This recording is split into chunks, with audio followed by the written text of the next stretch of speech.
Muita gente nos pergunta quais são os limites do programa de compliance. O que isso significa? Ou seja, até onde compliance tem que atuar? Onde compliance deve gastar a maior parte do seu tempo? A resposta para isso é relativamente simples se a gente entender o seguinte. Veja, os recursos de um departamento de compliance, aqui eu estou falando de budget, por exemplo, estou falando de recursos humanos, estou falando de ferramentas disponíveis, certo? Esses recursos do programa de compliance geralmente são restritos em qualquer organização, certo? Geralmente são restritos, são limitados, certo? Logo, partindo desta premissa, o que deve ser feito é uma alocação eficiente desses recursos. Traduzindo é o seguinte: onde é que eu vou alocar a maior parte desses recursos?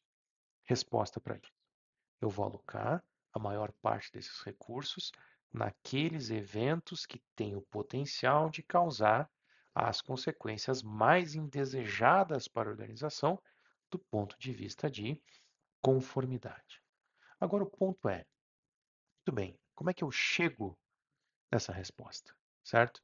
Então, a premissa da qual eu parto é os limites do programa de compliance ou os limites da atuação do departamento de compliance são dados pelo meu mapeamento de riscos de conformidade na organização. Veja, quando eu faço um mapeamento de riscos, eu identifico quais são os riscos de conformidade, eu compreendo quais são os riscos de conformidade, eu classifico os riscos de conformidade e depois eu faço um plano de ação a fim de combater, a fim de prevenir esses riscos, mitigando por meio de controles aplicáveis a esses eventos, certo? Então, depois que eu faço este mapeamento de riscos, eu tenho uma classificação. E ali vai me dizer quais riscos de conformidade são altos, quais são os médios e quais são os baixos, certo?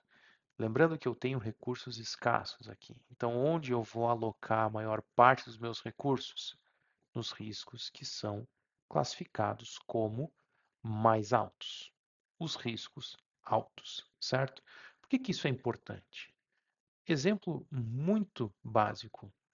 Por que eu vou gastar tempo confeccionando uma política ou um procedimento interno sobre interações com agentes públicos, se a minha empresa, a minha organização não tem contratos, não tem interações frequentes, não faz doações a agentes públicos, não tem interações com agentes públicos?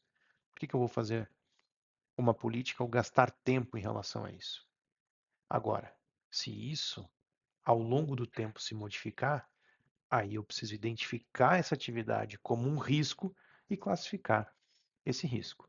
Então, a efetividade, veja bem, a efetividade do meu programa de compliance também será dada por um bom mapeamento de riscos de conformidade, certo? Então, qual é o limite de atuação do compliance? São os riscos identificados de conformidade.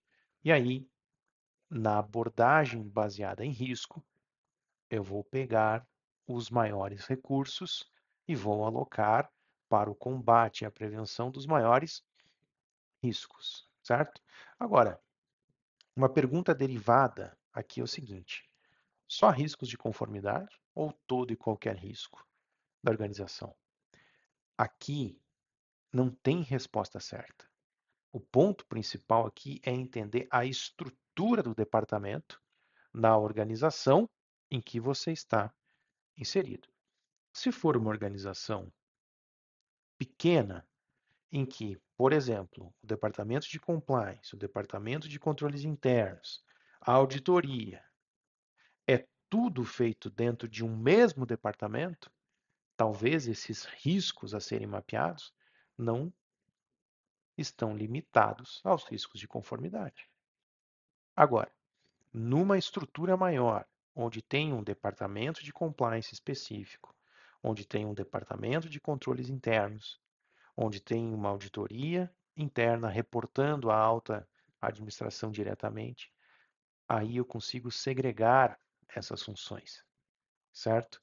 E torná-las mais eficientes, porque compliance, idealmente, nesta situação, trataria apenas dos riscos de conformidade. Os demais riscos, então, seriam tratados por outros departamentos, que fazem funções semelhantes, mas complementares ao departamento de compliance, certo? Então, voltando à pergunta original, qual é o limite do compliance? Qual é o limite das atividades do departamento de compliance? O limite dessas atividades é dado, certo? Por uma boa atividade de mapeamento de riscos, onde os riscos são identificados, os riscos são compreendidos e os riscos são classificados. E aí eu vou alocar os maiores recursos para aqueles riscos classificados como os mais altos, certo?